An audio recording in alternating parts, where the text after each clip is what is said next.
Hello dear students, welcome to the lecture 7 of Responsive Web Design with ASP.NET 5 MVC pattern and Bootstrap. So as you are seeing, I have prepared your project details. I will post it to the GitHub and I will talk about it at the end of the lecture. So if you remember, we have seen routing constraints at the last lecture, lecture 6. So we will continue with let's see, models. Okay, we already have an idea about model, but we will see about more details of models in this lecture. So I will continue from our previous code and let me copy and paste it.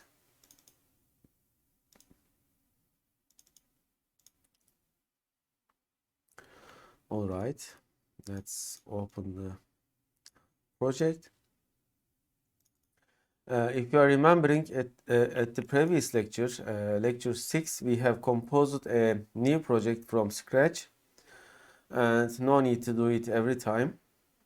So we can continue from our previous lecture, and I am generating a separate folder for your easiness to see each week's code individually. It is also possible to do that with GitHub code repository management, but it may be hard for you, so I'm just doing copy and paste. Okay, let's rename.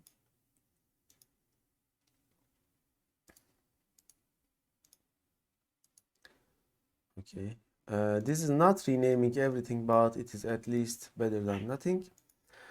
Okay, so let's start with models. Introduction. In the previous chapters, we have gone more in depth with both the C controller and the V view of the MVC pattern, so in this chapter, we'll focus on the M model. We're talking about it last because you can actually have a website based on the MVC pattern without using a model, although that would be a pretty simple website. It is true, we don't need models to print something on the screen. We have already seen that. We can just use return content from our controllers, such as here. You see, this is just returning a content to the screen. It is not using any model, or we can define and implement whatever we need on our Razor pages, CS/HTML pages. They also don't need model. For example, this page doesn't need a model to be working. However, that is against the strategy of MVC. Okay, and therefore we are going to see models in more details right now. Website. What is a model? As we discussed in the quick start part of this tutorial, where we quickly added, or it could be a complex object. Okay, interesting. As we discussed in the quick start part of this tutorial, where we quickly added a controller, a view and a model to our project, the model in an MVC application should represent the current state of the application, as well as business logic and or operations. Okay, so model in MVC application should represent the current state of the application as well as the business logic and or operations. Okay. Operations. A model can be any kind of object found in the framework. It could in fact be a simple number or string, or it could be a complex object instantiated from a class, e.g. a user class which holds information about a user, a guestbook entry item which contains a post to a guestbook, or anything else. That also means that your model can be a class you already have, e.g. something that comes from the database, or a class that you create specifically to become a model for one or several views. A very important aspect of the MVC pattern is the separation of concerns. SOC is achieved by encapsulating information inside a section of code, making each section modular, and then having strict control over how each module communicates. So you see, separation of concerns is really important. It allows you to have individual and different teams working on each concern. SOC is separation of concerns, and this is what is fundamentally MVC is. Communicates. For the MVC pattern, this means that both the view and the controller can depend on the model, but the model doesn't depend on neither the view nor the controller. This turns your models into a module that can exist even outside of the MVC framework, e.g. for use in a desktop application, and then it has the added benefit of allowing your models to be tested without the visual representation, e.g. through the use of unit tests.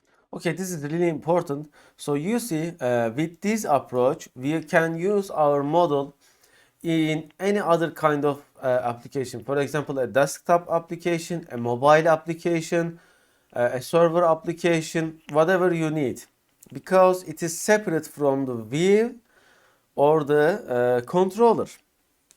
And this also allows us to do unit tests without any visual representation, because it is independent of the visual representation.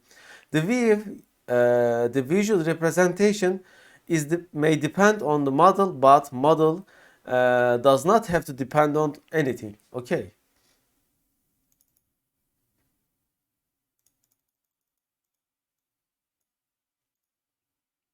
As mentioned, the model can be a class already defined in your project, or it can be a new class you add specifically to act as a model. Therefore, models in the ASP.NET MVC framework usually exists in a folder called models, or they come from outside of the project, e.g. from a class library.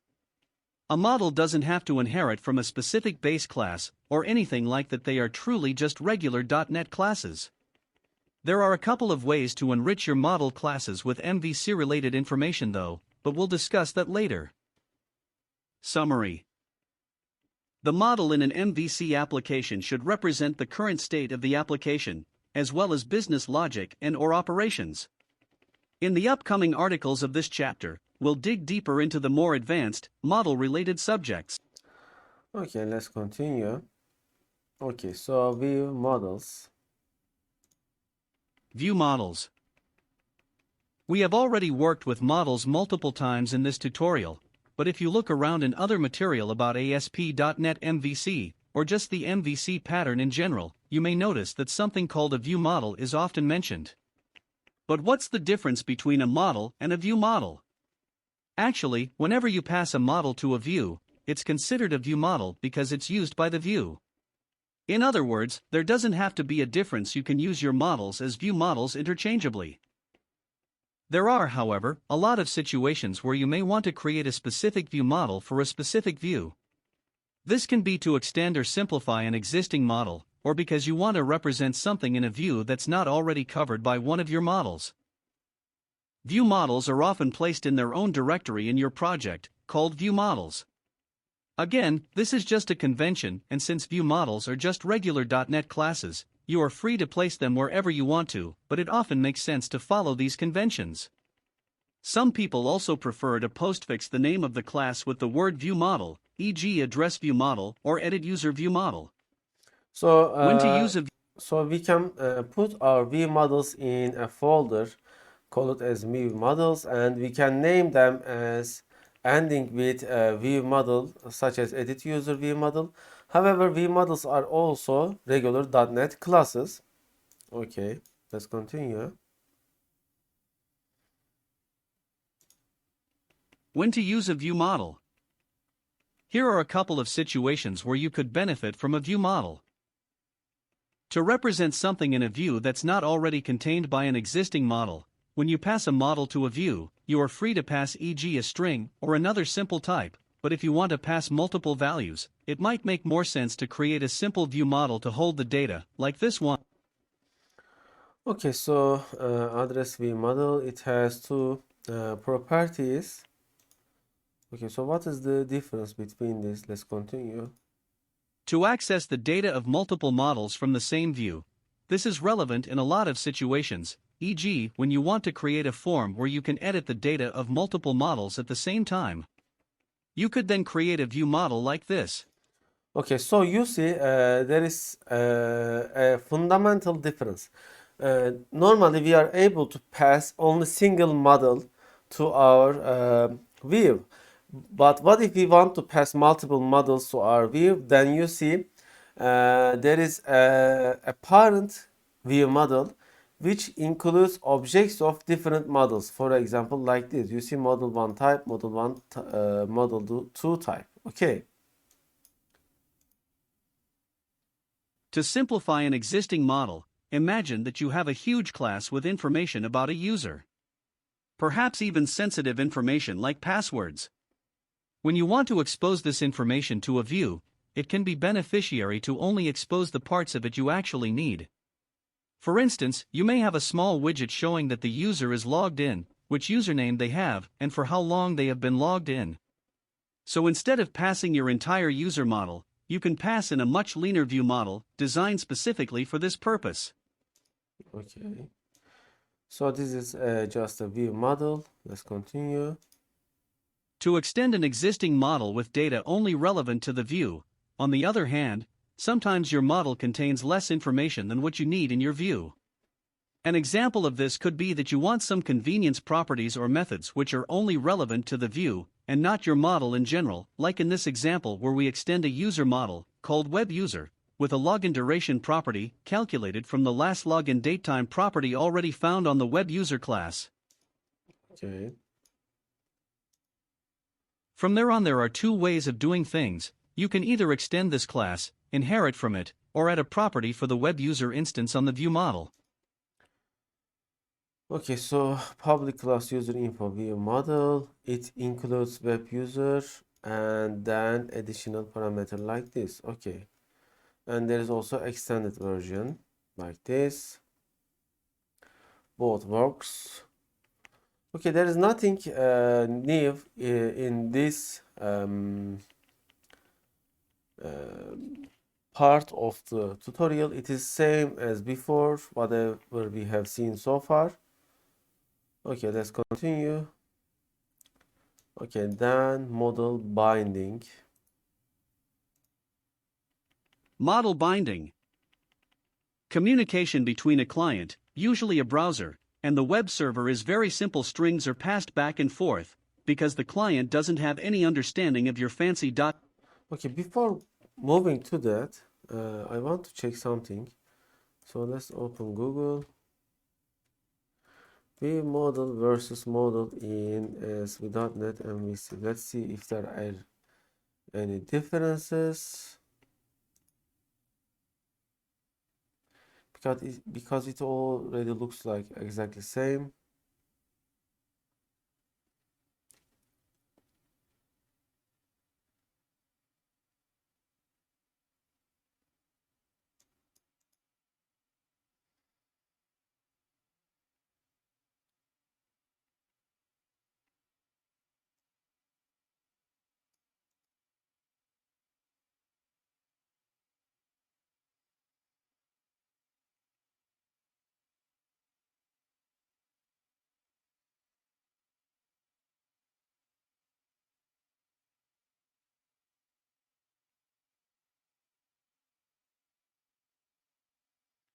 Okay, there looks like no difference, but let's read this answer.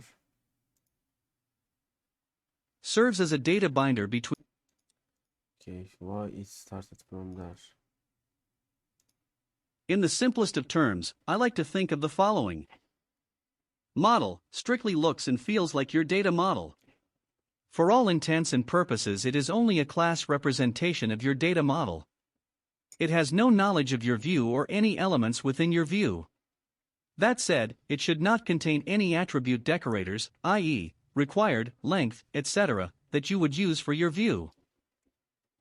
View model serves as a data binder between your view and your model, and in many cases, is also a wrapper for your model. It would be rendered useless without the view, so it typically isn't reusable across multiple views and controllers like a standard model is. As an example, your model may have the following properties, which are direct representations of your data source. Public string firstname, get, set, public string last name get set. Now, since your view model is tied to your view, it may have the following property which concatenates the model's first name field and last name field together as one string.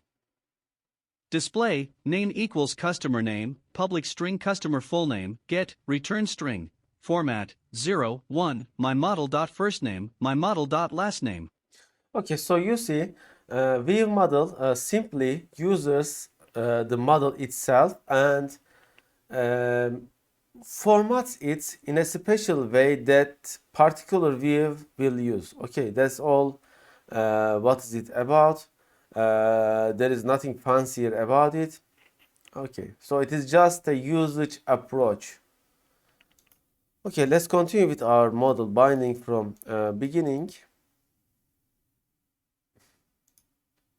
Model binding. Communication between a client, usually a browser, and the web server is very simple. Strings are passed back and forth, because the client doesn't have any understanding of your fancy .NET objects. So, back in the old days of ASP Classic and ASP.NET Web Forms, before the MVC framework was introduced into the .NET framework, the process of updating a model was a bit cumbersome. First, you would have to create a form with all the fields that the user could change. When this form was posted back to the server, you would have to read each of the form fields and assign it to your model. If we were to take this approach and use it with ASP.NET MVC, it would look something like this. Okay, so let's start making this as an example so we will understand better. Okay, so first I am going to add a new page and let's add a folder as lecture 7. And inside this lecture 7 I'm going to add index page, index view basically.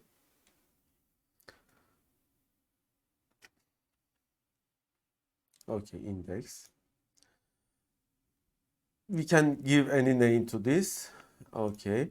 And then I'm going to add lecture 7 controller. Add controller. And it will be simply lecture 7 controller.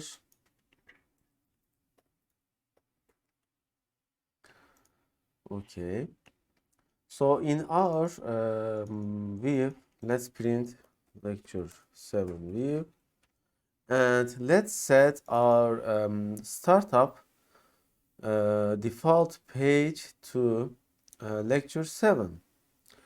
And these were some custom routes, if you remember. And I'm going to change the default route, how we were doing it.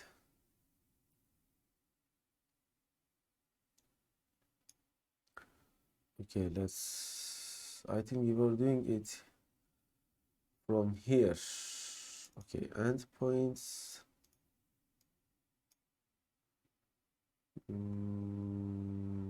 Custom.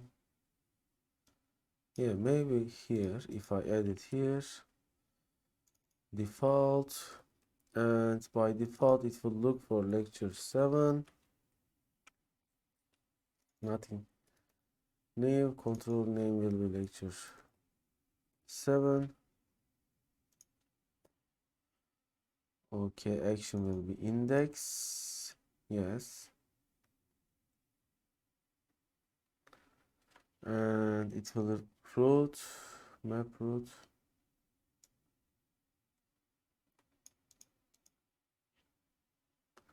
Oh, this was cascading. We don't need that.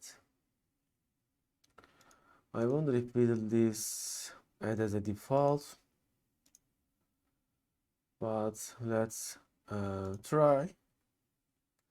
If this doesn't work, I will just check the Google because I don't remember it exactly.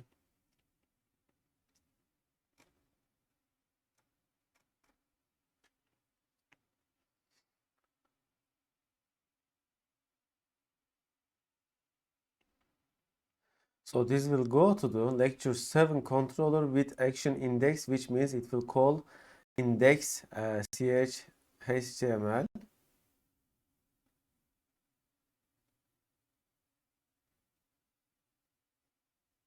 Okay, it is starting.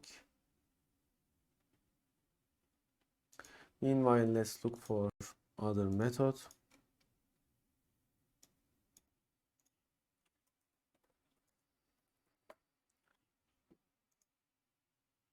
Okay, it is not working yet, so however it would work like this. Let me show. You see it is working. I can also use index like this. Both is working. However, the default is not working, so yeah, I have to add default here. So let's remove this, we don't need it. And here, maps controller root default controllers. Okay, lecture 7, action index, and we don't need ID yet. We don't need. Okay, let's run it.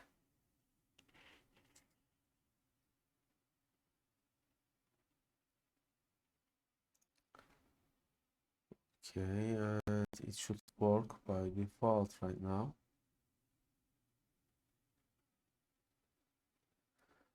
Okay.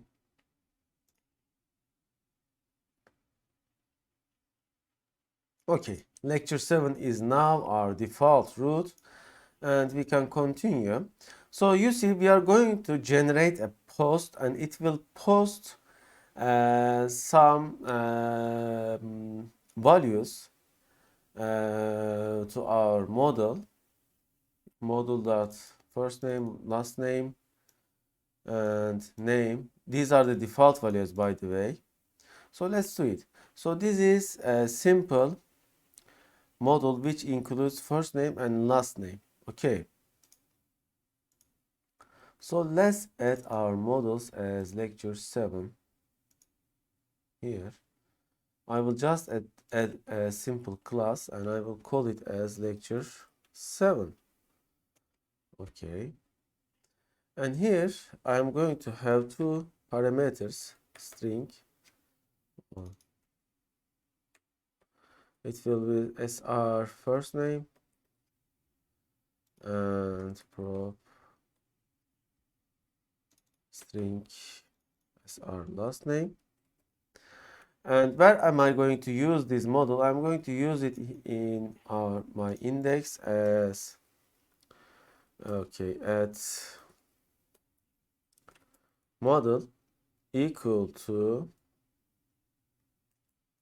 or yeah, here, okay, equal to, if I remember correctly, oh, not equal to, we are just typing like this, lecture 6 models dot lecture 7. Okay, so this is setting the model, and now I can copy and paste this.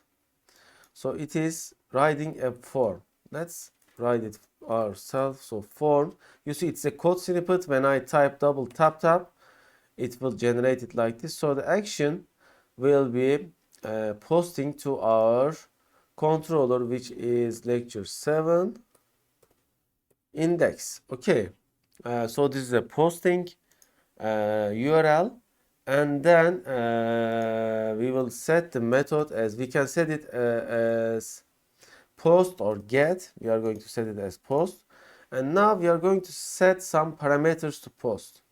So they will be input. Okay, type will be text. Since they will be text, they will be visible, and we are going to set a name. So the name will be txt first name, and the value, so the value will come from our model when the page is loaded. So I will set it as model dot okay, first name by default. Okay, and then I'm going to set another input. Okay, type will be text, name will be txt last name, and the value, so this value will come from our model. By the way, this is a big M dot last name.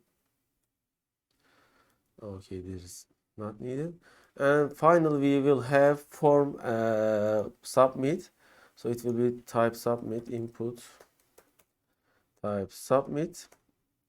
and then we are going to have value of displaying update model. Okay,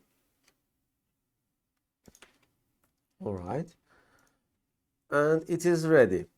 So, and let's also make get it into our controller. So this is index action, and it is just returning. Let's define a model, and to use it, I'm going to add using models. So it will be available, and here I will define a lecture 7 model equal to new model of lecture 7. By the way, you see we should change this name of this, like anyway, it can stay. It is not a problem. So when I am setting it, I will also set the default value as first name equal to default first name, and the last name will be equal to, okay, default last name. So this will get loaded into the view when it is first getting load. Let's run and see how it is looking.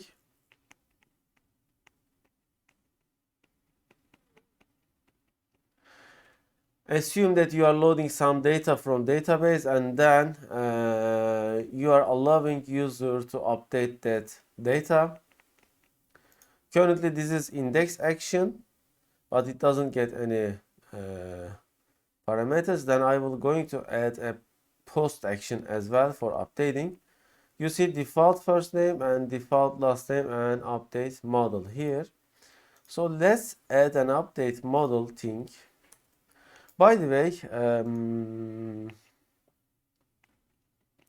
I think we can do something else. And do we have a static values that we can use as a database? Yeah, we have public static DB, and let's assume that we have here some public static as our first string.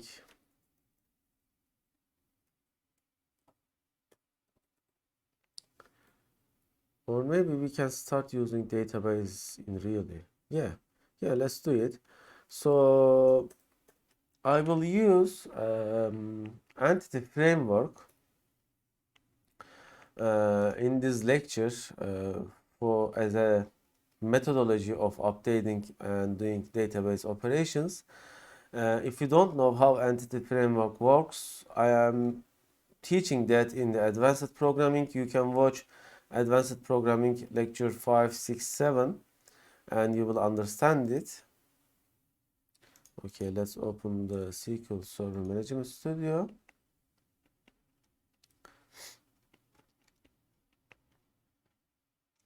So if you don't know how entity framework works, let me show you which lessons are them. Okay, this is our channel, and we go to advanced programming, and here, hello dear students, welcome to the lecture 1 of introduction to programming. Okay, I think it is, yes, lecture 5. Hello dear students. I start teaching the entity framework, lecture 6. Continue with entity framework, and with lecture 7. After watching these 3 videos, you will have full knowledge and understanding of entity framework. Okay. With .NET Core, it is hard to use entity framework. To be able to use it, we have installed EFI Core Power Tools. You can install it from, I think, maybe in, yeah, it is an extension or tool. It was external tool, maybe, I don't know. You can just look for it like EFI Core Power Tools, and then you will just download and install it. Okay, it is inside Market Visual Studio Marketplace. Just download and install it, that's it. And Okay, let's compose a new database, a very simple one. So I will call this database as MVC, and let's compose a table inside our database as table. Okay, TBL column name, first column name, first name. Or let's add a user ID as well. Okay, so it will be integer. I will make it primary key, but not auto increment. First name. Let's make it var character 50 and last name. Okay. Let's also make it var character 50. And let's save it as TBL users. Okay. Okay, we have our table. When we refresh, you will see. Now we are going to add this into our project with reverse engineer from EFI Core Power Tools. Okay, and now it is working. You see, I'm going to pick. Okay, I have to change the database name. So let me restart, reverse engineer. Okay, so from here I am going to add another connection here. Let's delete it. And the server name, let's get the server name with new query. Select add a server name. Okay, so this is my server name. When I paste it, the database name comes. It is MVC. Okay. You see now MVC is selected. You see desktop ULH4M26 is my server name and MVC is my database name. Now it is fetching tables. It has only single table. Okay. And include connection string in generated code and nothing else we need. Okay. Now it will add related code to my project. You see it is added as MVC context. It also includes database connection string and my users table. Okay, so what am I going to do is simply I will fetch the model from database as using MVC context, my context equal to new MVC context. Okay, and I will get ID as int user ID by default 1. Okay, equal 1. And let's first compose our model here, and we are going to do simply a query, and this will be my var user. It will be equal to my context dot tbl users dot. Okay, I think I will use select pr equal to pr dot user id equal to user id. So we can also make it should work. This is equal, and if this is not null, if we are user not equal null, so it is found. What we are going to do is we will set my model dot first name equal to vr user dot first name. Okay, interesting. Why it is not here?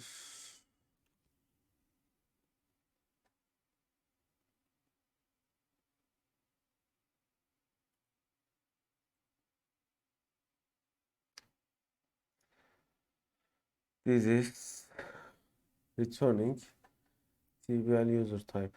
Oh, then I will use first or default like this. It will change now.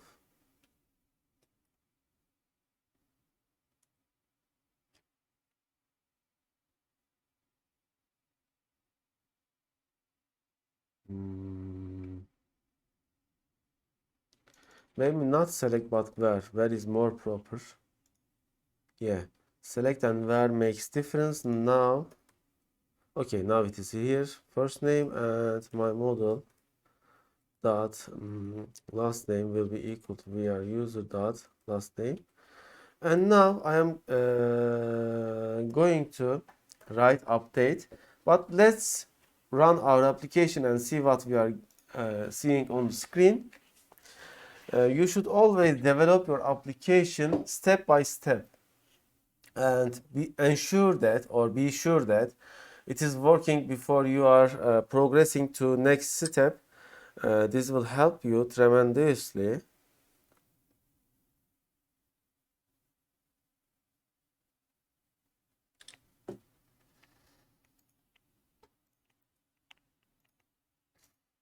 Okay. We should see as same as the last time because we didn't do anything new on the visual side. Yeah. Now we are going to write our update action. So the update action will simply update. Okay. So I am going to get this into a private comment as private void update model or refresh model. Okay, and this will simply take model, okay, as my model, and we will call it here. Since this is a class, it is reference type, therefore once this is updated here, it will be also updated here. And I also need to provide user ID, integer user ID. I can make this as something like this. Okay, and here I will provide user ID. Okay. Why do you think I have made it like this? Because after the database update, I will call this refresh model. And here I will make update user. And simply it will update the database. How? First, it will get the VR user. If it is not existing, if it is null, we are going to compose a new instance of TBL users dot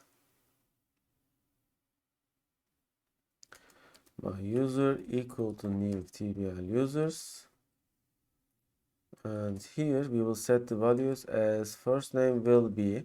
Okay, now let's get our code from here.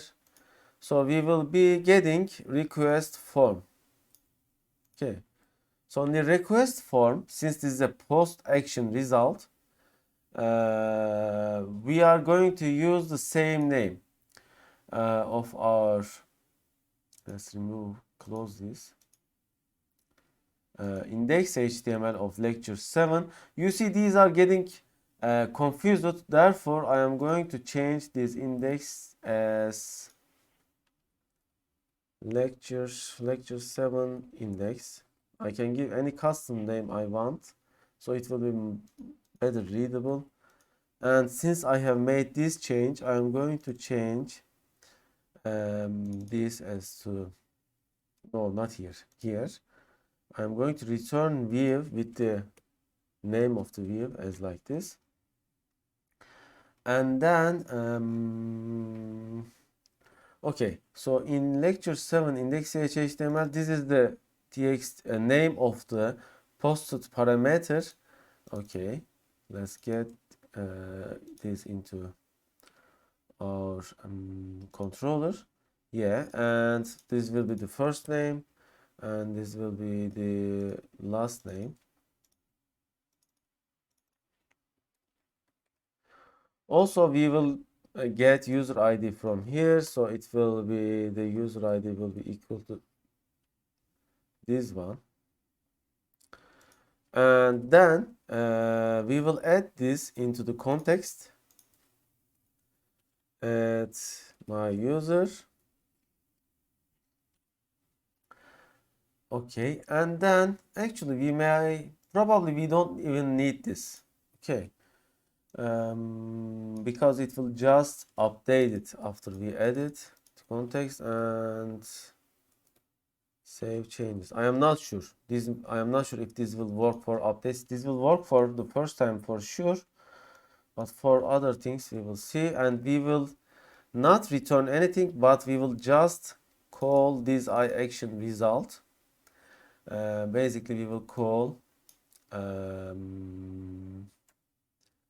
index. By the way, this won't be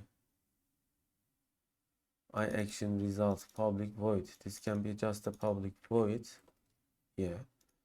Update user, and we will call index with user ID and nothing else. Okay, and yeah, and we will post to this here as a method update user. So this will go to the action as lecture 7 controller and update user method as post. And yeah, now it should work. Let's also add some breakpoint to see how it is working.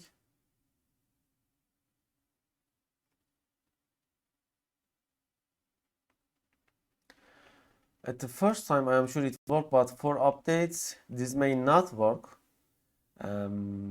Therefore, I will test it. Okay, so let's set our name as Furkan Gözükara, update model. Let's also check our database tables. Okay, there's nothing here. We can also see the executed queries with tools. Let me show you again. Tools SQL Server Profiler. And here I will say pick tuning as what needs to be logged in. Okay, here tuning, and we will see our query as well. So let's step by step. So it is composed an instance of TBL users. It has added it to context, save with changes, and now it will return index. So I am getting here. It will get into refresh model. So it will pick the user, and user is here because we can see it in the database as well. And then it will set the parameters, and then it will return to model. And oh,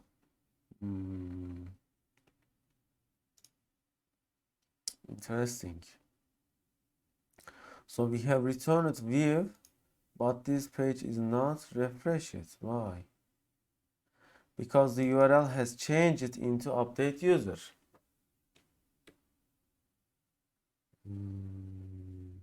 But we were using a post method. Interesting. Let's refresh. And let's see what happens. Let's continue. Oh, now it says this already exists, probably. Yeah. First, we need to check if it is existing or not. So we have to make a check. What kind of check, if you wonder? So we have some code here, delete it. No. Let's make the check like this. Our user equal to my context TBL users where. By the way, this PR, you can name this as anything. This is short of parameters. Usually use it as user ID. If we are user does not equal null, we are going to make changes like this. We are user dot first.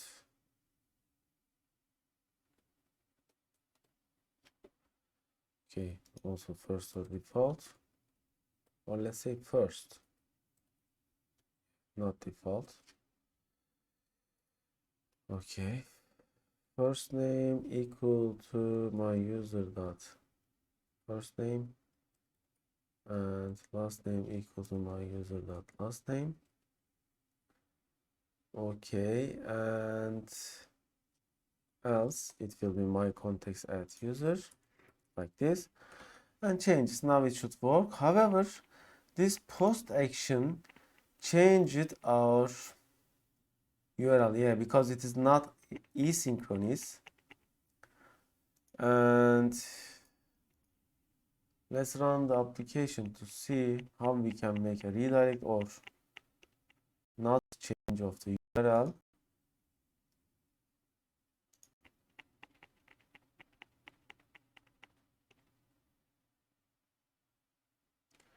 Let's see Furkan Gözükara, and now we should update the database after we make a post.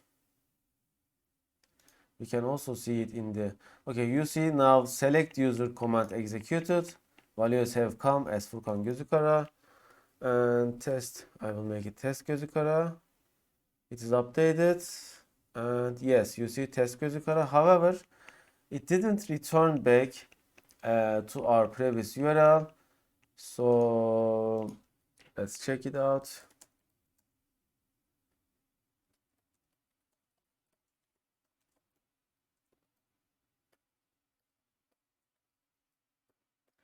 Okay, after post action, don't change URL. Let's see if this is possible without Ajax.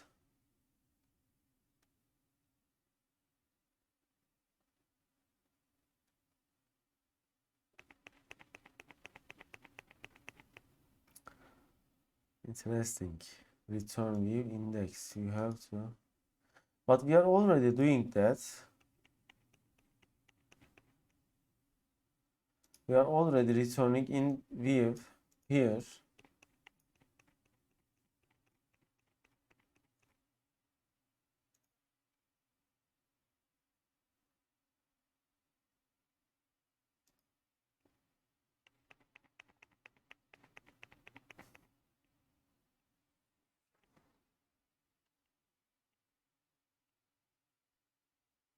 Hmm.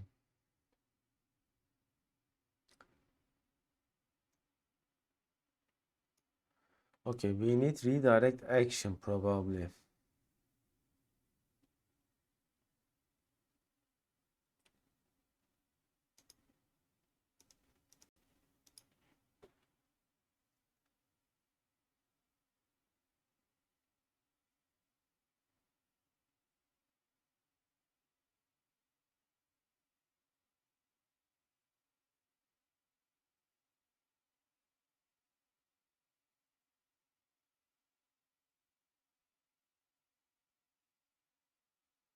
Oh,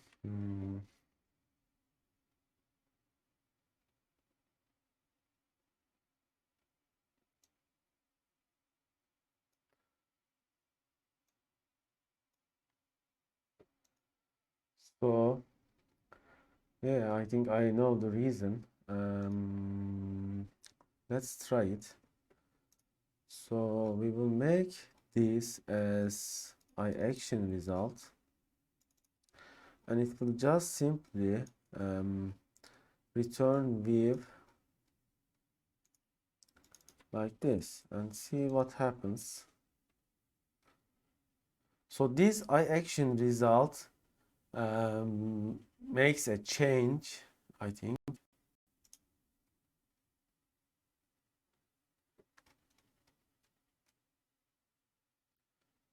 Okay, update user. If this doesn't work, I will try return redirect.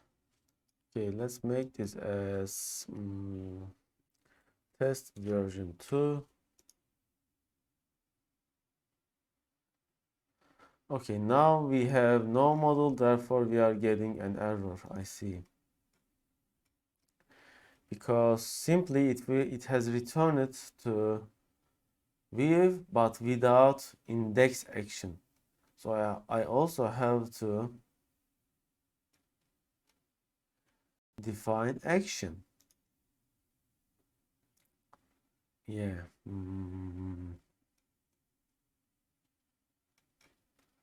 So I can return view, but I also need the action. So it says new var h.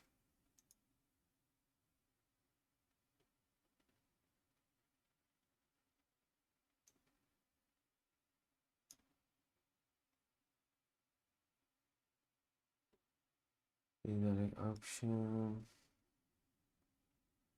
some action. Yeah. Okay, so we need to redirect action.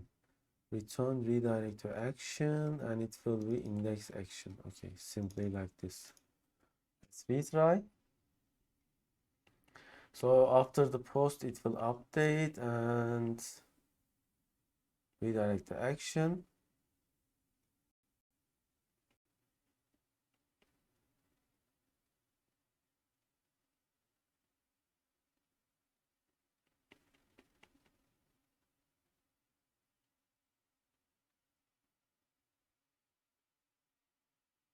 Okay, let's make this as Toros University. Update. Yes, update it and return it back. Okay, it is working great. We can see the update query on here. Let's see. Yeah, here, this is the update query executed by our entity framework. And when we refresh the database, we can see. We can also use this as a adding new user. How can we do that? We can do it simply with adding a user ID. Here, it will be txt user ID. And we won't bind it to anything. It will be like this. And then in the code behind, in our action here, we can do it simply like this.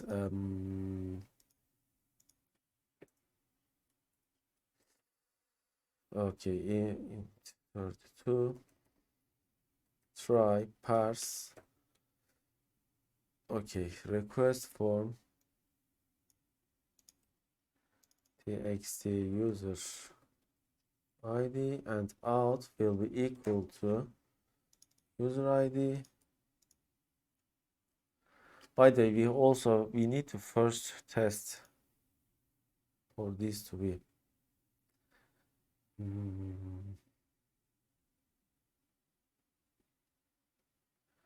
possible.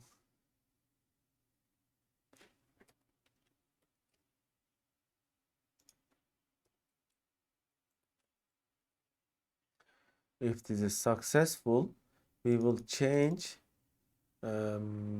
user ID of my user. Yeah, it will be equal to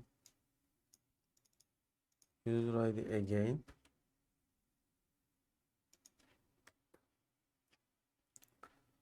Okay, and we will use this user ID here. You see, they are getting pretty confusing. Therefore, it would be better to change this to something else.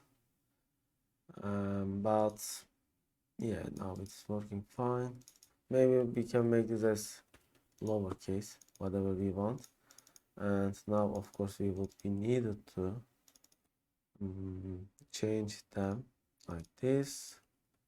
Okay, now it should work. Now we can update, insert users, new users as well. If we don't provide user ID, it will use the user ID default by 1. But now it should work when we provide it. So we can add new users as well. However, it will always display the first user because we are using the first use, but we can also change that. Yes, we can also change that. I will show you. Okay, let's add a new user as user ID 2 Furkan Gözükara. Let's add it. Okay, it says secures contains no. Oh, I see. We have to set this as first or default. When you use first, it is expecting a real value. Therefore, you have to use first or default. It makes a difference. It makes a change. Okay.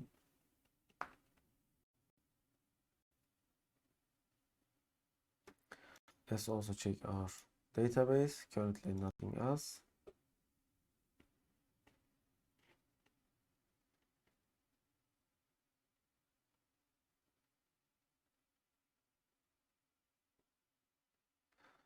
Okay, 2. And I will make this as Furkan Gözükara. That model. And oh, we have an exception.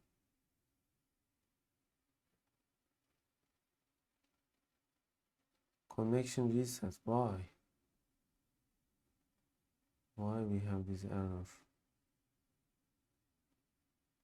The client has disconnected intercom.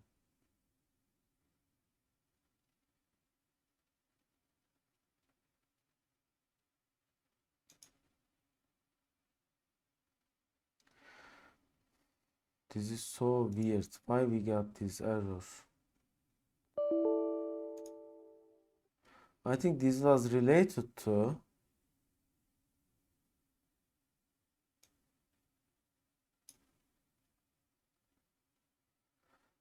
my context. Let's continue and see what happens. Okay, working again. So let's try. Let's see. Oh, it has added. Interesting. Why we got an error? It's interesting. Let's add the third user as third. Let's see, third user. Yeah, it is added. We can also display the third user as lecture 7 index, and we can provide the user IDs such as this. Oh, it is not working because we didn't define optional parameter in. Oh, this is weird. Why it is working without commenting this out? We have to make this a comment. Yeah. And in our startup, we are going to set an optional parameter as, how was it? Let's say user ID, or yeah, let's make it small. I think it doesn't matter, but let's try. So this will be an optional parameter. Okay, like this.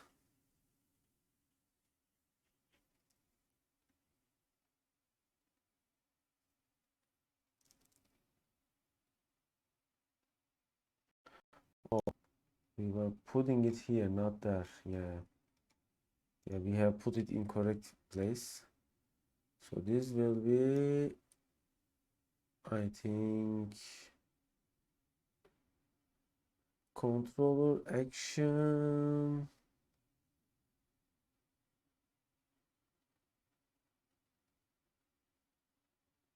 What else there is? String pattern option object constraints object data token string pattern. So in the pattern we will write it, but how? Let's see, map controller root optional.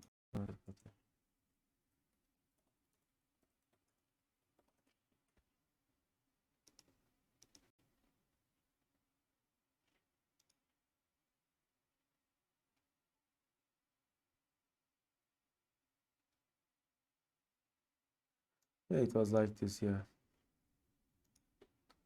Action index. Oh, okay. So this is the whole pattern, and then we will define a user ID. I will also make this lowercase here. It will be like this. Okay, let's try and see if it is working.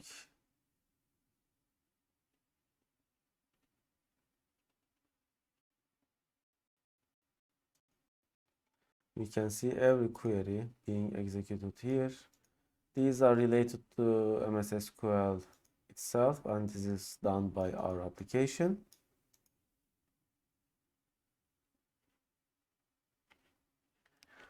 Okay, it is getting loaded, and here it is working as expected. And now we can define lecture 7, index, and 3. Yes, you see third user is now visible. We can define like this, and second user is visible as well. Let's change the third user as something new, and it will return yes, the first user again. So let's do this as lecture 7, and third user, we need to put index. By the way, I can also define lecture 7.3. How can I do that? I will show you in a moment with the routing. So we will also refresh our memory. Yes, working. And let's add a routing to index as like this.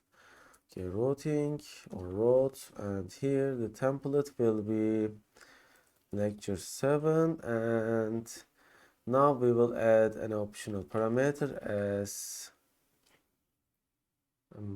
user ID. Okay, I think it was something like this if I remember correctly.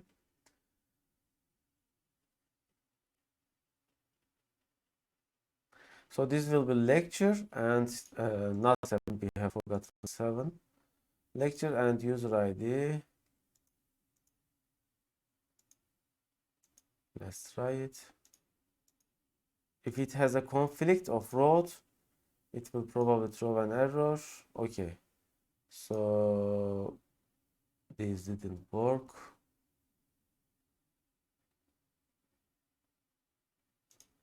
Let's try lecture.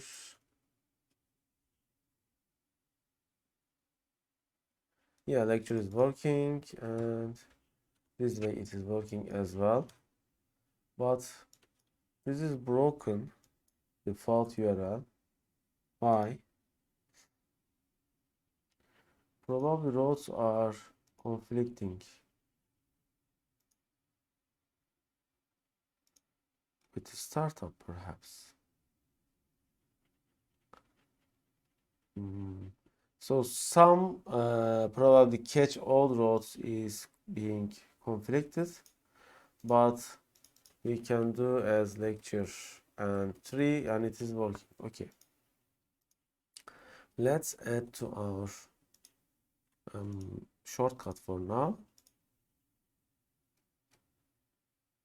Why this is conflicting, I wonder. Let's restart like this. Okay, we can continue with our tutorial, by the way. So this is how it is done. You see, update user in database, we have already done that. And this is web user load from database. We have done the same. I wonder if this did. Yes, this is still conflicting. Why? Interesting. By default, which URL it is calling? It is calling this URL.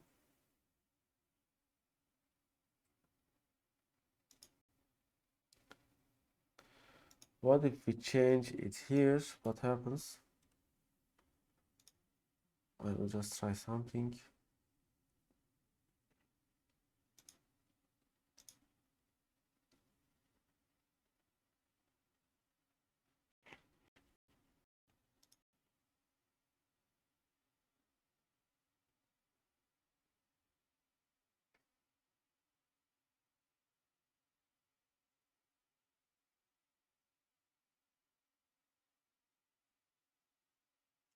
Okay, it is working. So what we need to do is probably, let's make this as Lecture 7.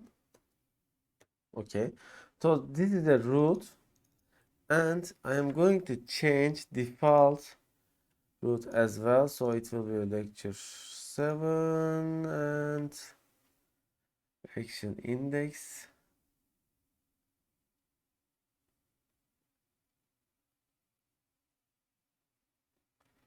So let's change the pattern as like this. Yeah.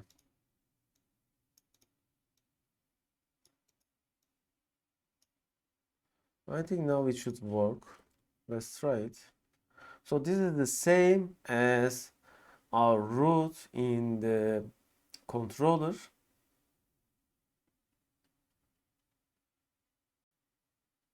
So this is supposed to call the same URL, I think.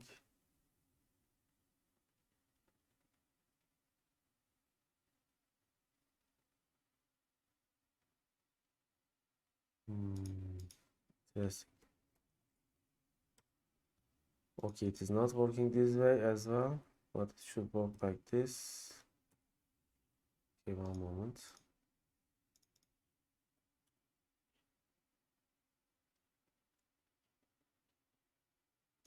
Yeah, this is working and this is also working, but this is not working.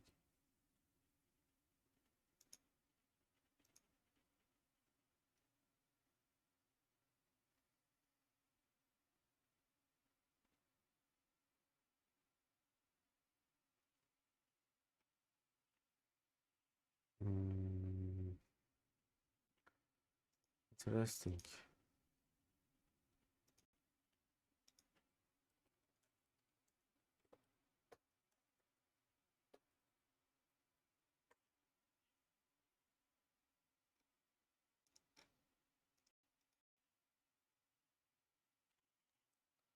I think I have another idea. So let's comment this out and add another root. Okay, as default routing. Let's see what happens.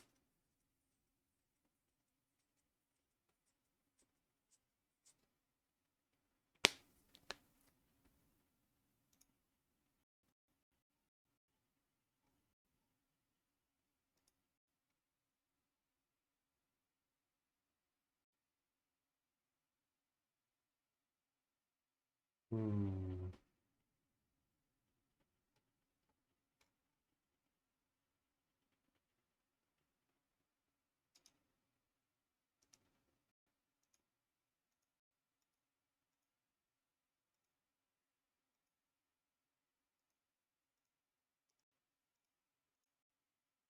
Okay, now it is working. Yes. I think this is the best approach. Now we can set as we want, such as like this. Okay. Okay, we have solved that problem as well. And now our form is working. We can even do redirect. We can add new users. And we can do whatever we want. For example, like this and GG This will add the 4. Okay, it has changed the URL.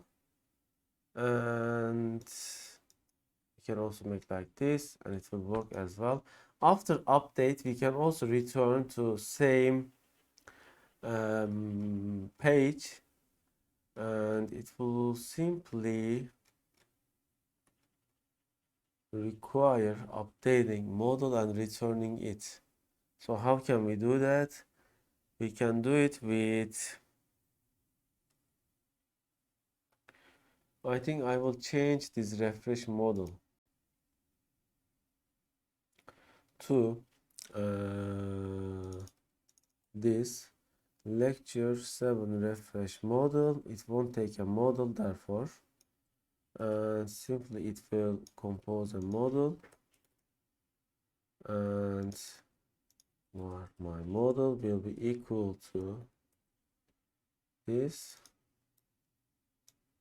We'll just simply take an user ID and then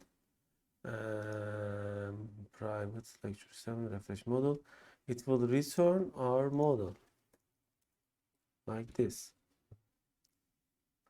But we also need to set user ID of the model as, yeah, like this. Okay, user ID. Where is the user ID of our model?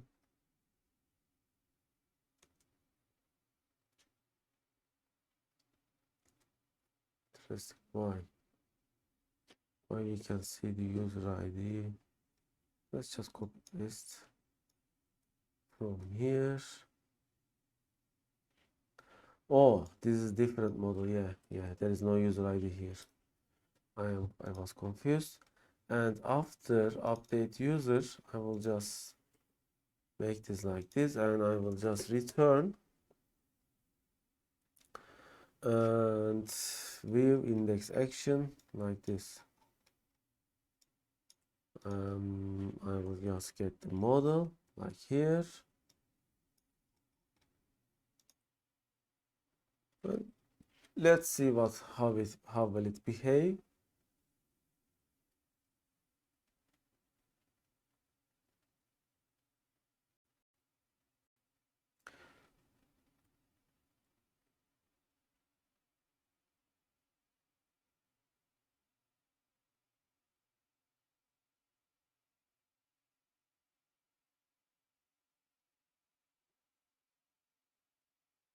Okay, let's try. Let's add fifth user.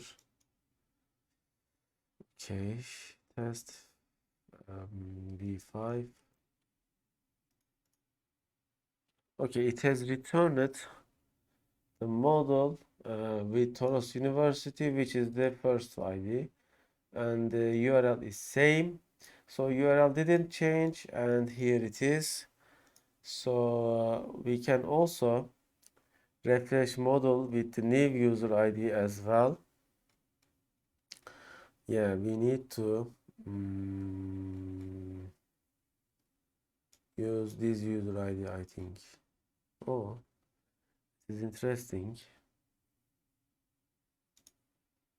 Why it didn't work as expected? Let's try again. 6, just 6. Okay.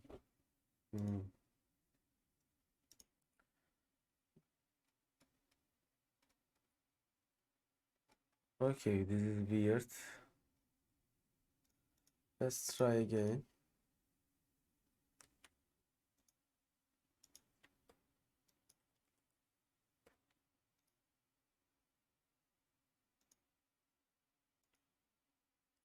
I see it is not working because you see this form is returned, but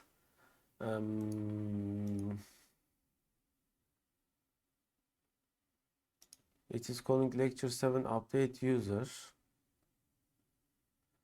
However, it is not firing.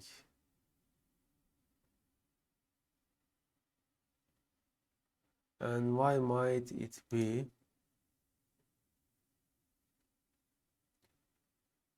Interesting. Let's try.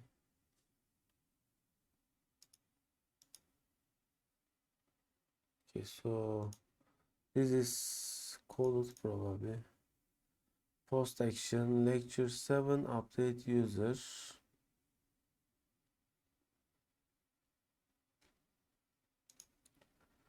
Okay, this is returned as a, oh, maybe it was doing a cage. No.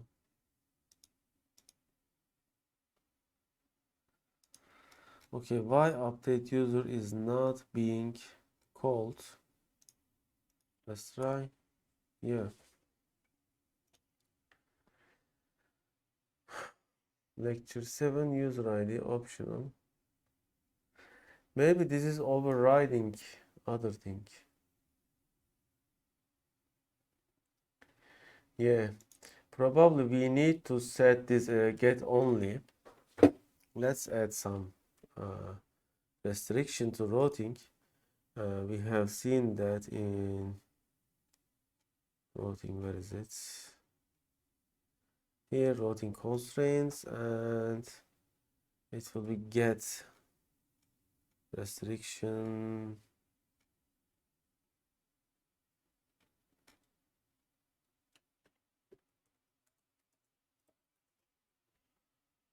Okay.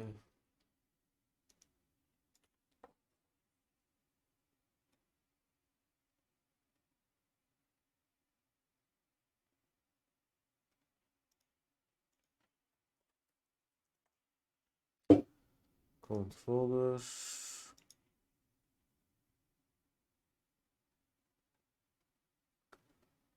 Okay, how do we define it in the controller?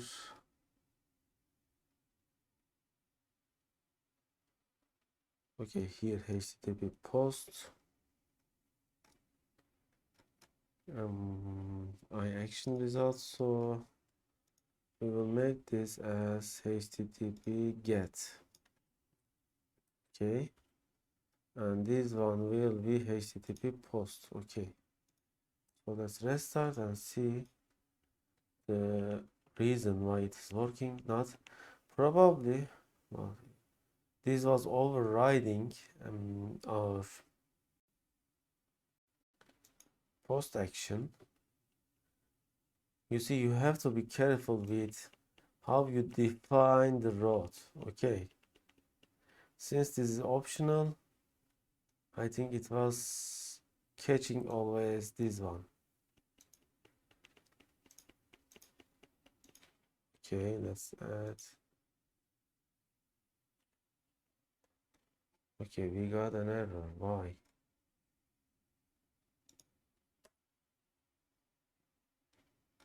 I think it's definitely catching into this one. Let's try it. You see, even though I call update user, it is getting into this. And so I should give a different road name to this, or something like this perhaps. If I define it like this, I think it will be better. So it says, okay, so where is the error? Yeah, okay, it's fine.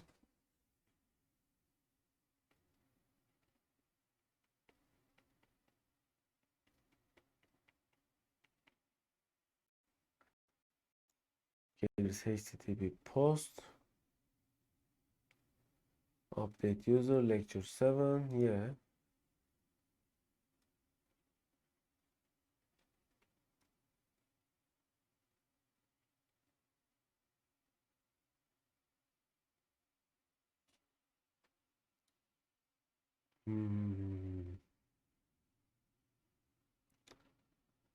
Okay, we have an error in our routing, so let's make this a simpler one as L7 user ID. Yeah, now it should work. Or for example, yeah.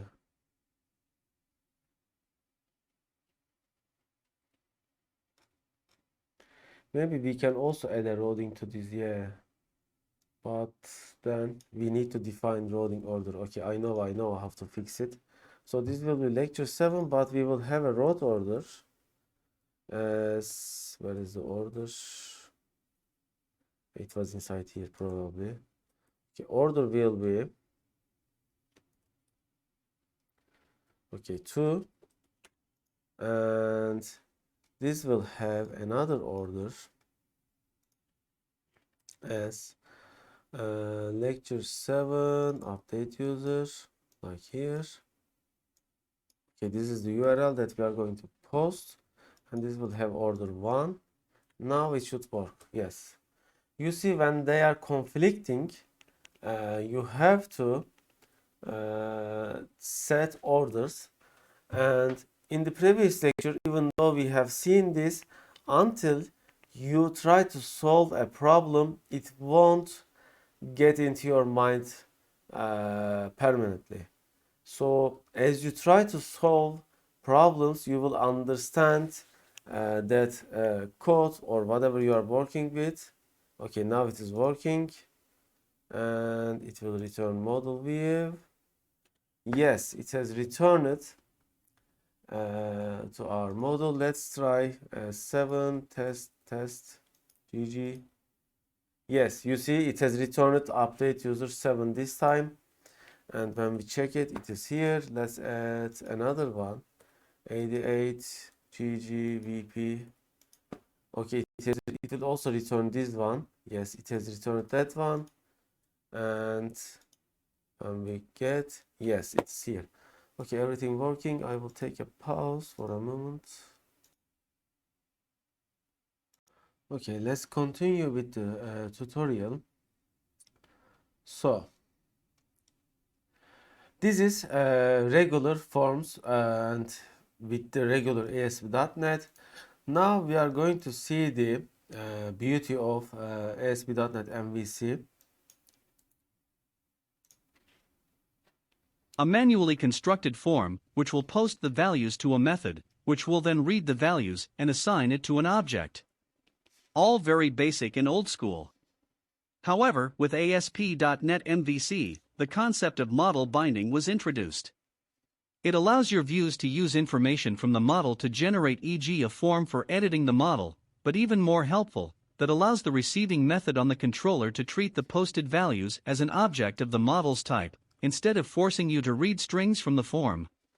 In other words, you can now keep working with objects all the way through the communication between client and server, thanks to the magic of model binding. Let's see how it works. Okay, so what we have seen was old school. This is the old school way of posting data and reading it, receiving it. Now we will see the model binding of MVC, which is the new thing, new technology, better technology. Using model binding. First, we need a model. If you don't know what the model is, I suggest that you skip a few articles back and read up on it. We'll create a simple model class for handling information about a user. Okay, we already have our model, and we also know what the model is.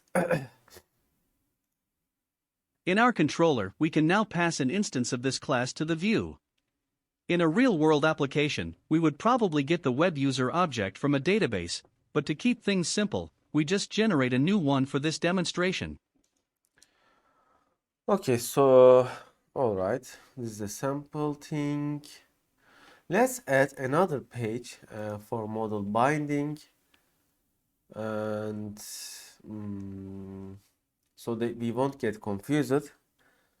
And to do that, we can still use lecture 7 as our model, and I am going to add a new view page here.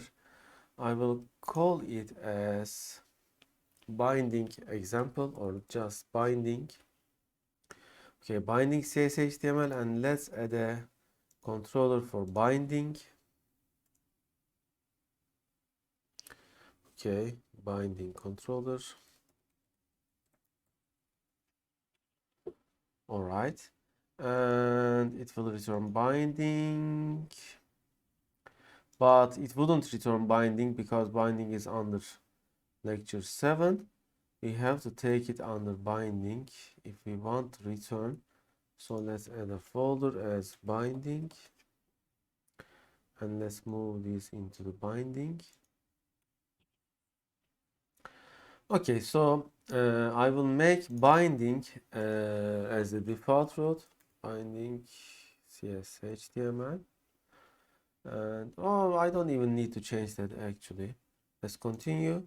So this is iAction result of simple binding, but HTTP GET. So we will be using same URL. Okay, for HTTP GET, iAction result, and it will just return with, and it will return with the model. So our model is lecture 7. But to be able to use that model using, okay, lecture 6 models. Okay. And let's compose our model as lecture 7 and as our first name, as our last name. Okay, and let's open our binding CSHTML.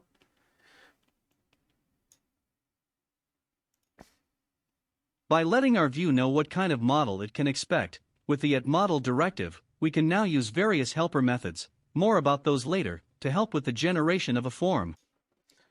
Okay, so we need to let know our view to know which model. Let's let it know equal to lecture 6 dot models dot lecture 7, and we will use form of using. Okay, so we will be using, okay, and then what we are going to use using var form equal to html dot form begin form. Okay, we are using currently server side variables, and after begin form it is a method of HTML. So therefore I have to call it like this. Okay, then we can have formatting even though it is server side. Currently we are in server side because you see we have started with, I mean, Razor syntax with add, and we are in this scope. So with div HTML label for, okay, HTML label for first name or whatever. So it says dot start first name. Do you know why it has allowed me to, or the IntelliSense have shown me as our first name? Because I did set my model here, and M is just anything. It can be anything. It can be anything. So M is the short of model, therefore it is used, but it can be anything. It is fine. And so the first name and then HTML label for it will be m dot, okay, like this. This is the LINQ syntax, by the way. Last name, and let's see what this will print to us. So I will change my default URL.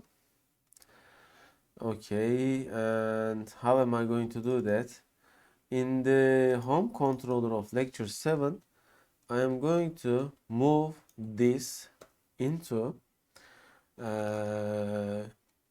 user control. Oh, if I keep it, what happens? I wonder. If I keep it both, I will keep it here and here, and I want to see what happens.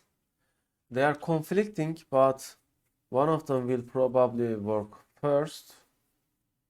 I wonder if it will throw an error. It may cause a runtime error. Let's see what happens. Because they are same.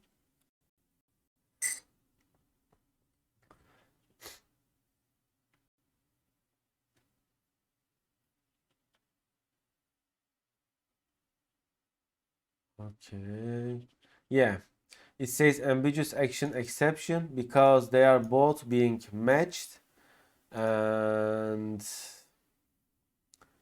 therefore I will remove the root URL of lecture 7 here, and now it will be binding controller root. Yeah, let's see what it will return. I mean, what it will show on the screen with this much of code. So this label for is first name. I think it will generate a label, name it as first name, and then last name SR. Oh,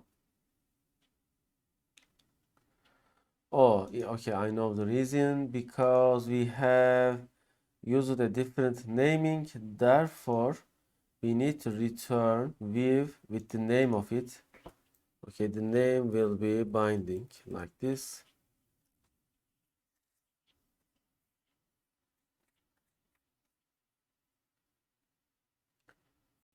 Okay. So this is the root URL routing here my cursor. Okay. Okay, you see SR first name, SR last name, and let's add something between them perhaps. Okay, let's just copy paste here, and then another div. This time, oh, this will be text box. Okay, so this will be text area or text box or text box 4. Yeah, text box 4. Text box 4. And this will be for first name. Okay, so we are defining a text box and a label for each variable, and this will be last name. Okay, let's run the application to see. So this will generate a label as first name and the text box for first name. You see, this is a special text box which will be bound to first name. We will also see that in the source code in a moment when the page loads.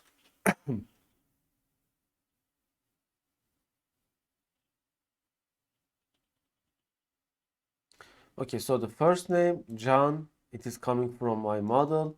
And when I check the source code, you see input ID, first name, name, first name. So the name parameter is the important.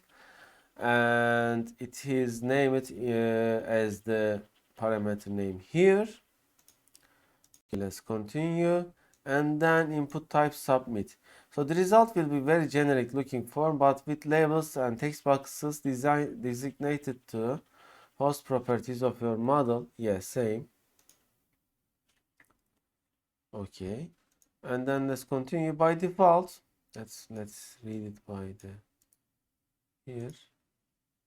By default, the form will be posted back to the same URL that delivered it, so to handle that, we need a post accepting controller method to handle the form submission. Okay, so by default it will post back the same URL. What does that mean? Let's open the code again and see. So it will simply post back the binding. However, this time we will have another action to handle it. Currently, we set our index action as HTTP GET. Therefore, when the post happens, we can also have same action method as HTTP post. Okay. So when I open the submit form, I will see that it is posting back to root URL. Okay. Root URL with post. And then, oh, by the way, it also has a request verification. It is automatically generated.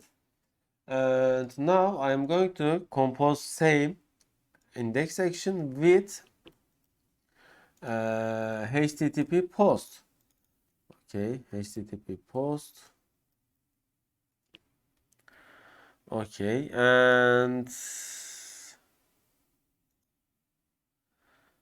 but it says okay, so it doesn't allow me to have same index. Therefore, I have to define a different thing. Public action results, simple web user. Oh, I see. This time we are changing the model because it is changing the input because this time we are getting a lecture 7 type of model like this. Let's call it as my. Since the signature of the method changes, now it is allowed. This will be HTTP post with same root here, as you can see. And then we can update the values. So let's change this as updating values of our database. So let's copy and paste some code from here. I will just use the same. You see, now I need to use this in another page as well. Therefore, I will have another class as, let's add a folder as, not, we don't even need a folder.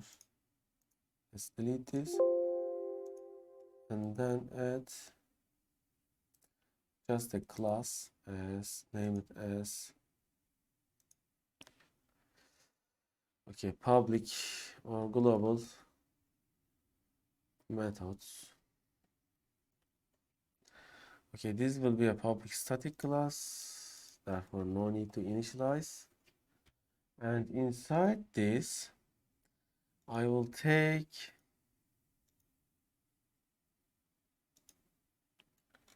my method of refresh model. Here, it will now become public. And to be able to see lecture 7, I have to include our models folder. Okay, public lecture refresh model, and it will now be a static. Okay, and now I can call it inside this as well.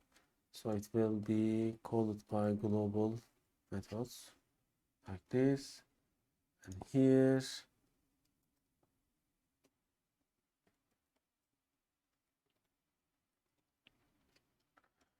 Okay, and let's change this into our binding controller as well. So it will get a model with user ID 1. So at the moment I will use just user ID 1 and it will return binding.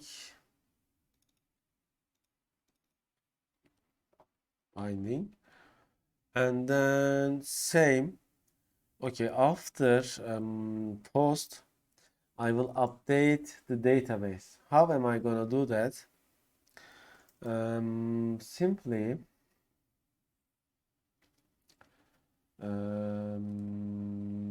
I will have an update method I have coded here. So what I need is I will also put this inside another global method here. Let's call it as public static void update user. Okay, and it will take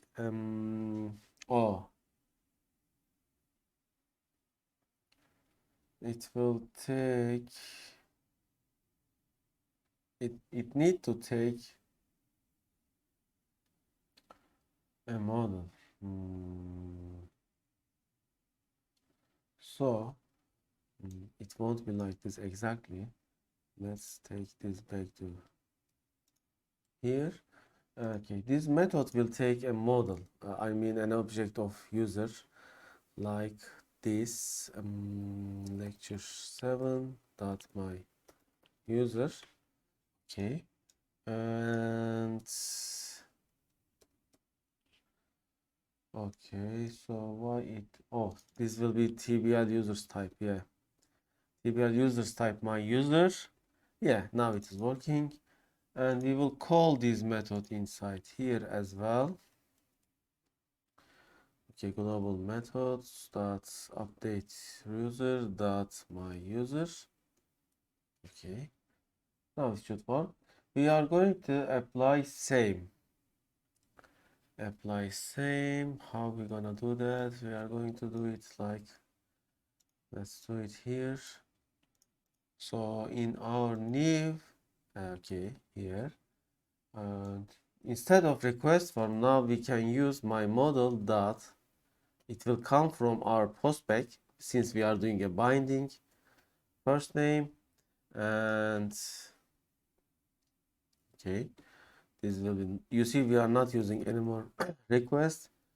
Last name and user ID will be by default 1 for now, and it will return the same. Okay, then we have to call update and refresh. Okay, so I don't even need my model anymore. I think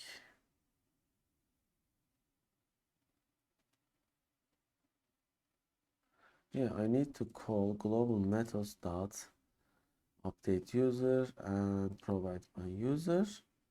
Then I can just return the binding my model, and I can also add a message that the update was successful. To do that, let's go to lecture 7 and add another parameter as prop string sr post message. Okay, this will be by default null. I will set it here as my model dot sr post message will be equal to database, or let's say user1 first name and last name. Okay, successfully updated in the database. Okay, so I will parse this message in the view if it is not null in the binding view, and I will just put it here, and let's make it as if model dot sr post message is not equal null. Let's show it as with a div, and let's add a style. Okay, font color, or let's say color of font red, and add model dot sr post message. Okay, and let's run the application. Let's refresh the result. You see, first one is Toros University right now. We are supposed to see that on our screen. And you see, this is also object-oriented programming as well as MVC, Model View Controller approach or methodology following programming. We are having objects, classes, whatever we want. Let's close this, close this, close this one. Okay, Toros University, let's update it to updated DB, whatever we want. Let's submit. Okay, you see now we are also seeing the message as well, and the URL is same. User1 first name and last name successfully updated in the database. These values are also updated, and when we refresh the database, we see updated. Okay, it is working as supposed to be. Notice how our controller action takes just one parameter, of the same type as the model we passed into the view originally, the web user class. Behind the scenes, ASP.NET MVC will now process the form and assign the values found in its editable controls to the properties of the web user class. This is the magic of model binding. Actually, there is nothing hidden magic. When we inspect, we are seeing an additional parameter here. You see, request verification token. Actually, this is where the magic happens. I mean the magic that it talks about. With this one and the name here, it is binding at the code behind. If I delete this, it won't work. Let's see. So I have changed the value, and let's see, updated version 2. When I post, let's see what happens. And when we refresh, oh, it is working. Why? Interesting. Are there anything else?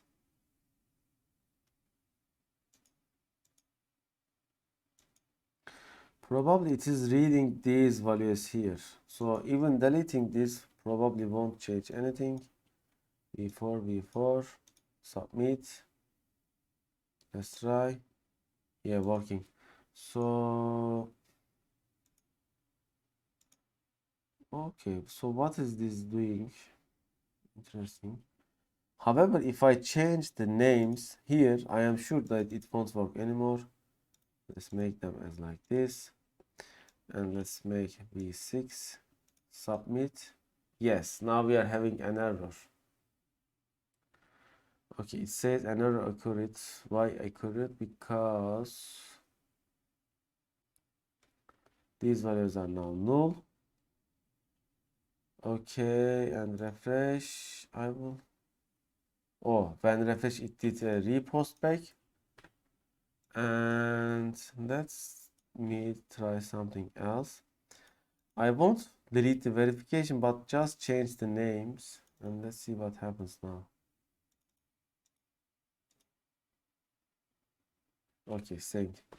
So why we are getting an error here is at our binding controller, it is reading null values simply. Well, let me show what I mean. When I refresh, it will do a postback, and you see these are null. So it is expecting a model, but since we have changed parameter names, now they are not available. Therefore, they are getting null. And since we don't do a null check, our application throws an uncaught error. Okay.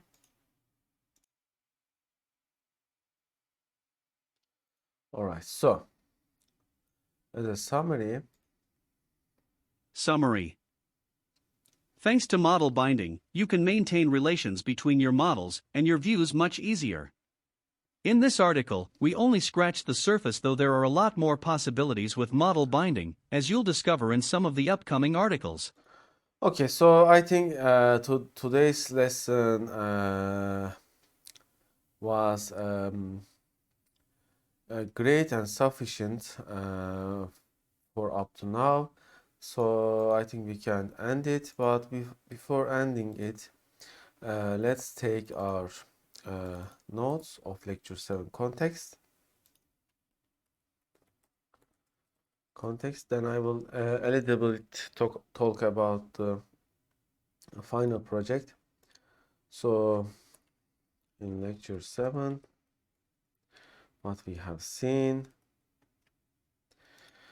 okay, we have seen that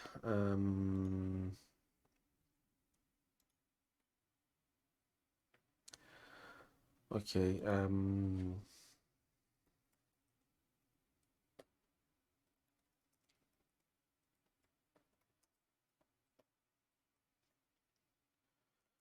okay,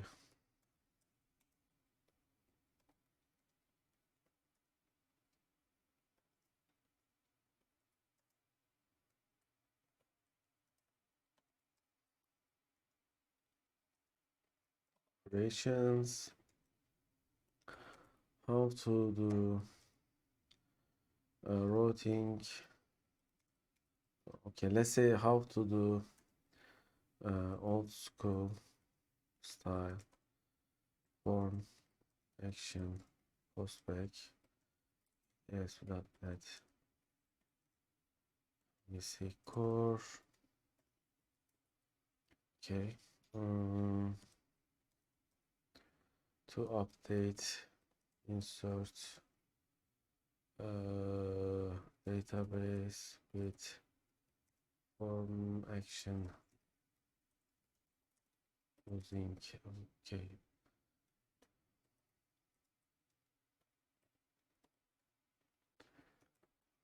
Okay, how to use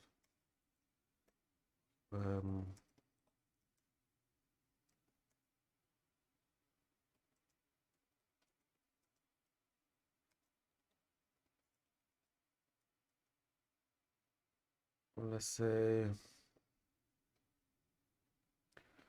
so client server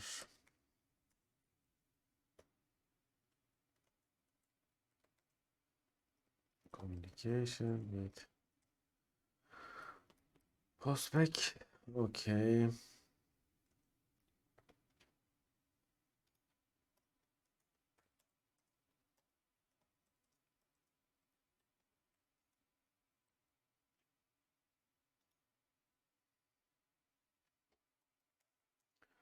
Properly wrote. Okay, let's say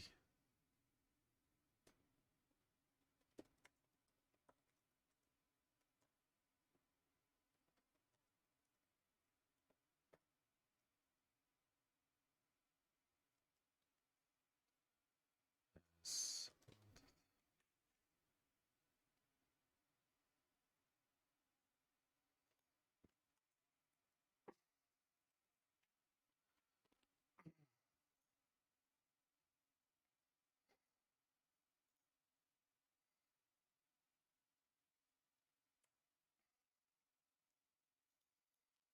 okay.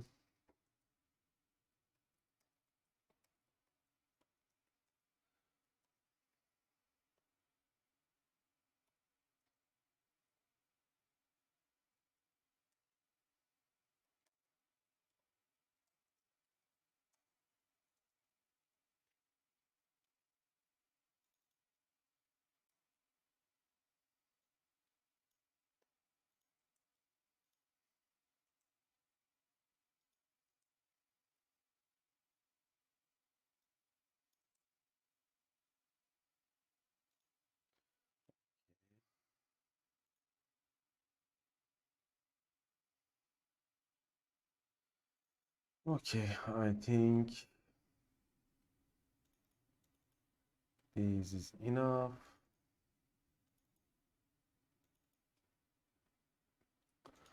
All right, and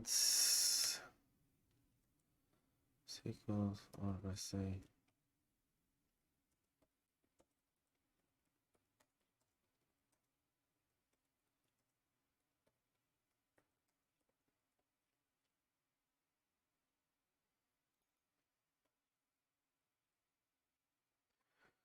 okay, and I think this description is enough. One more thing.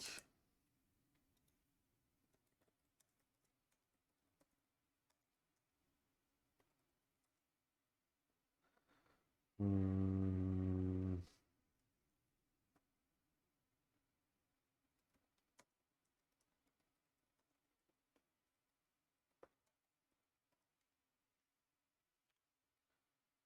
okay, so let's close. Let's upload our source code, but before do that, I will talk a little bit about project. So there will be only a single semester project, and you will get your whole score depending on this project. You are supposed to select your project yourself. For example, you are going to do an e-commerce website or library management or hospital management, whatever you want. You can use any programming language, any database as well. But there is two rule, actually several rules. I have written all of them. Of course, I am expecting MVC pattern from you. I am expecting responsive design. We didn't get into design part yet with Bootstrap, but we will eventually get there. So I am expecting responsive design. It doesn't have to be too good, too beautiful, but it has to be responsive. It has to be useful and properly structured. So MVC pattern and responsive design, these are two mandatory things. You can do it with PHP as well if you can do, but I am not sure. MVC pattern is hard to do with other programming languages. ASP.NET Core is perfect for this, as you are already seeing. So I suggest you to do with C# ASP.NET, and as a database you can use MySQL, PostgreSQL, SQLite, whatever you want. But MS SQL is also good. With Developer Edition, it is also free to use for such projects. And then, since we are in pandemic, as you know, as in other courses that I give, you are going to make a recording of a video. If you use ready code blocks from internet, I want you to add a comment and put URL where you have taken that code. It is allowed to take code from internet, but you have to reference to the source of that code.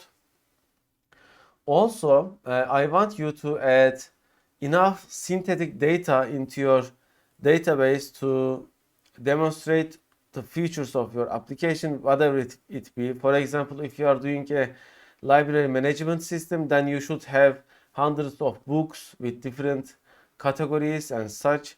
Or if you are doing a patient management system, you should have patients, doctors. So you need to fill your database with synthetic data, or it can be real data as well, and demonstrate how your application works. Okay. Also, you are not supposed to only explain your source code. You have to run your application and show each feature how they work exactly. Okay, this is really important. I have written everything in this document. So if you still have any questions, feel free to ask me. If you are not taking my course, you can still do a project and contact me to evaluate it by our Discord. It is fine, totally fine. Because there are other people who watches my lectures and don't take my course. It is fine. You can still do a project and ask for help or for evaluation. And let's upload our source code to our GitHub repository. Okay.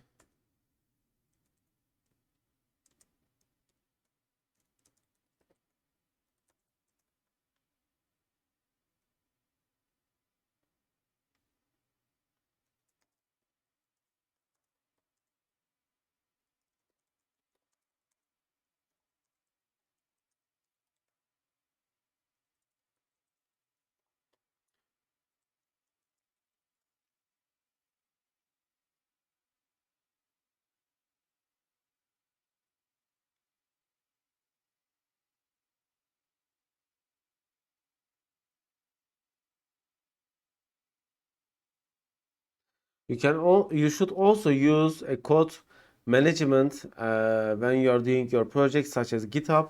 It would be useful for you. Okay, I think everything is done. Let's check our GitHub and see if it is there. Okay.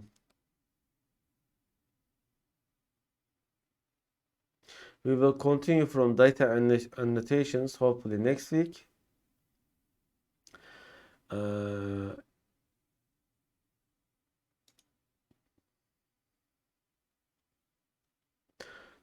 Okay. Okay, final project PDF is here. By the way, there is also another important thing. You need to decide your project and get my approval before end of April. Okay, so decide your project and contact me by my email or by Discord and tell that you are going to do which project and get my approval. Also, projects will be done by solo. Okay. In the previous years, none of the collaborative worked well because one student does the project and others are just leeching. They are doing nothing basically. Therefore, each project will be made by a single student. Okay, I don't allow group workings in this course. Okay, that's it. Hopefully see you next week.